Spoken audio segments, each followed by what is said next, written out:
Welcome back to CrimePod Castle, our journey through India's unsolved mysteries. Um, we're on episode 8 now, and this time, well, we're diving into a place where you'd never expect a brutal crime, the Delhi Cantonment. Yeah, a heavily guarded military zone. Exactly. Yeah. Security everywhere you look. And yet, something truly horrific happened It there. really goes to show that even the most secure places can have darkness seep in. Absolutely. And that's what makes this case so fascinating. You know, it's Valentine's Day 2019. The whole city is celebrating. Love is in the air. Right. But tucked away in a remote corner of the Delhi Cantonment, there's a discovery that just chills you to the bone. A group of people, just passing by, stumble upon a body by the roadside. A young woman, probably in her early 20s, just left there. The brutality of it was just shocking. Not just the fact that she was dead, but the way her body was found. Yeah. Severely burned, signs of torture. It was like a scene of calculated cruelty. It's hard to even imagine. Valentine's Day, a place that's supposed to be safe, and then this. So many questions immediately come to mind. How could this even happen in the Delhi Cantonment? Who was this young woman, and why did no one come forward to identify her? That lack of identification is a huge obstacle from the very beginning. It's like she appeared out of nowhere, met a tragic end, and vanished back into anonymity. Okay, so let's talk about the investigation. Yeah. What did the police find? What were their first steps? Well, they were facing an uphill battle right from the start. The Delhi Cantonment is vast, even with all the security measures in place. And the location where she was found was especially isolated. No CCTV cameras nearby, no witnesses. Oh, wow. It's like whoever did this knew the area really well. They knew exactly how to avoid being seen. That suggests some level of planning then. Oh, right? absolutely. And then there's the issue of the burns. They were so severe, especially to her face, it made traditional identification methods almost impossible. Even creating a sketch to release to the public would have been incredibly difficult. So identifying her, finding anyone who might have known her, it all becomes so much harder because of the condition of her body. Exactly. And it's not just identification that's affected. The burns also make forensic analysis much more challenging. Extracting DNA, finding any usable trace evidence, everything's more difficult when you're dealing with that level of damage. You're listening to CrimePod Castle, and this is the story of an unidentified woman. A brutal crime in a place that should have been safe. A mystery that still haunts Delhi. This case really captured the public's imagination, and it's easy to understand why. You have this unsettling combination of brutality and mystery. This feeling that something just doesn't add up. You're right. And with a case this baffling, theories start to spread. Some people whispered about organized crime, pointing to the location and the seemingly planned nature of the crime. Others wondered if there was a cover-up, maybe something political, given that we're talking about the Delhi Cantonment. Of course, the theory of an honor killing always comes up in cases like this, especially in India.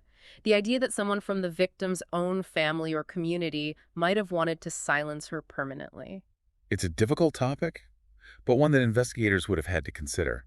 You have to explore every angle, no matter how uncomfortable. Absolutely. And each theory comes with its own set of complexities. For example, while the Delhi Cantonment is known for its security, it's not completely isolated. There are ways in and out. It's not immune to the same criminal elements that you find in other parts of the city. So the location might seem unusual, but it doesn't automatically rule out something like organized crime. Exactly. But to really understand these theories, we need to look closer at the Delhi Cantonment itself.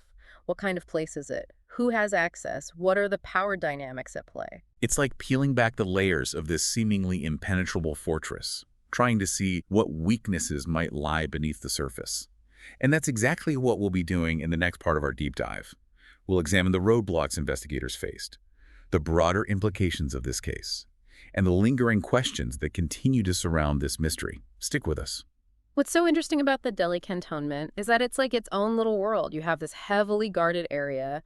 It's meant to be a symbol of order and security, but it exists within a city that's completely different.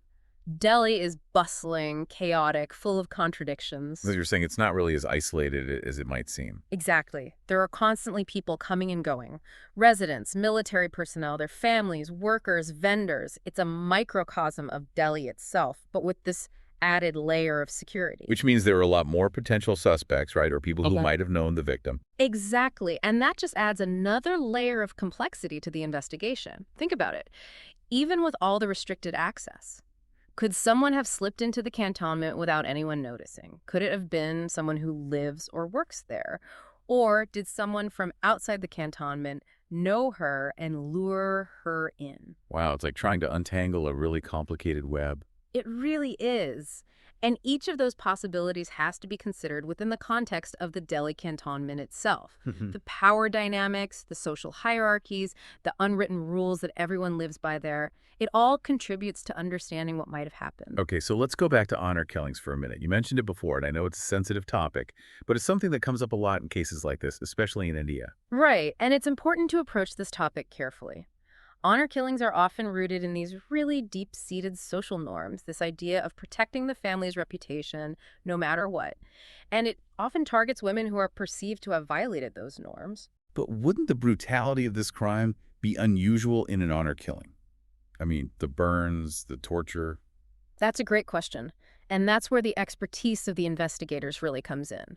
They would have to determine whether these elements fit the typical pattern of honor killings in that region, or if they suggest a completely different motive. So even though it's a possible theory, it needs to be examined very carefully against the specific facts of the case. Exactly. It's all about finding connections or inconsistencies between the theory and the evidence. Now, you mentioned earlier that there wasn't a national missing persons database in India at the time, and that this made the investigation much harder.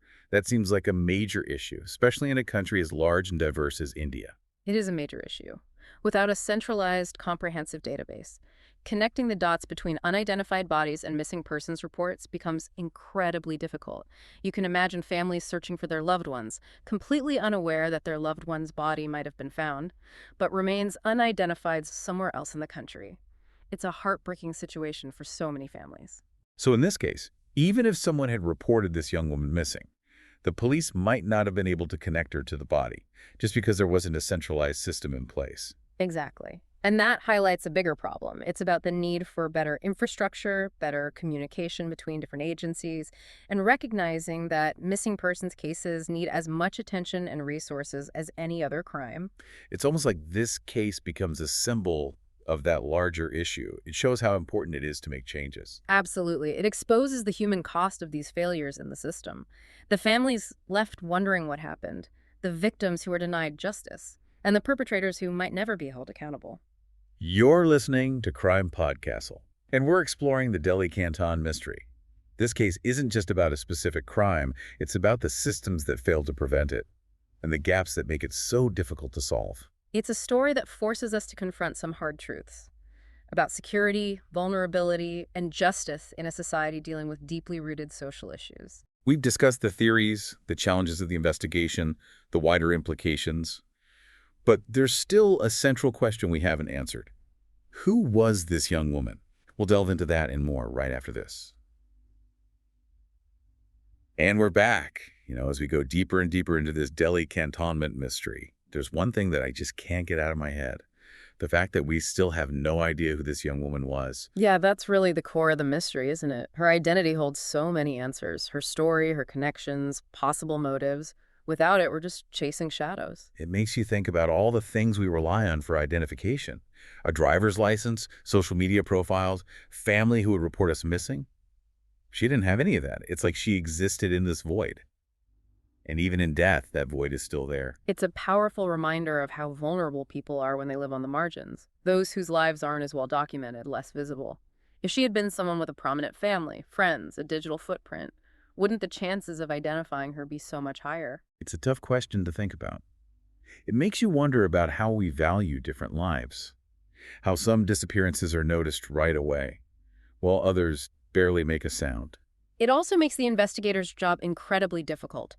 Every investigation starts with figuring out who, where, and when. In this case, the where and when are clear. But the who is a complete mystery. It's like a jigsaw puzzle with a huge piece missing. And yet, even without knowing her name, investigators could have used what evidence they did have to try to piece together her life. What kind of clothes was she wearing? Were there any distinctive marks on her body? What about the location where she was found? Could it tell us anything about her routine, her habits, her connections to the area? Right, like trying to build a picture of her life from just a few scattered pieces, hoping that some detail might trigger someone's memory. Someone who might say, wait, I think I knew her. Exactly. And while it gets harder with time, it's not impossible. So where does that leave us?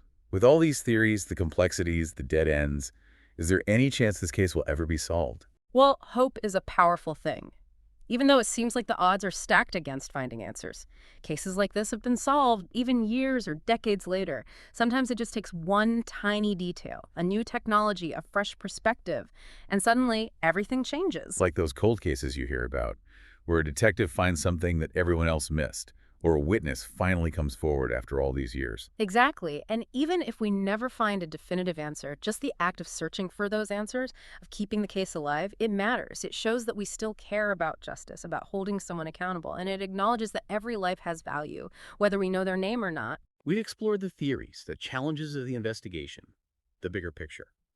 We've looked at the Delhi Cantonment as more than just a location, but as a reflection of society's structures, its power dynamics, its vulnerabilities. And still, that central question lingers. Who was this young woman? What led to her tragic death? We may never know for sure, but the search for answers continues. Thanks for joining us on this journey. If this case resonated with you at all, or if you have any information, even if it seems insignificant, please share it. You might hold a missing piece that could finally bring this mystery to a close. This is CrimePod Castle, signing off for now. But the search for answers never truly ends. Don't forget to like, share your thoughts in the comments, and subscribe to our channel for more deep dives into India's unsolved mysteries. And hit that bell icon to stay updated on our latest episodes. Until next time, stay curious, stay engaged. And remember, sometimes the quietest voices deserve the loudest echoes as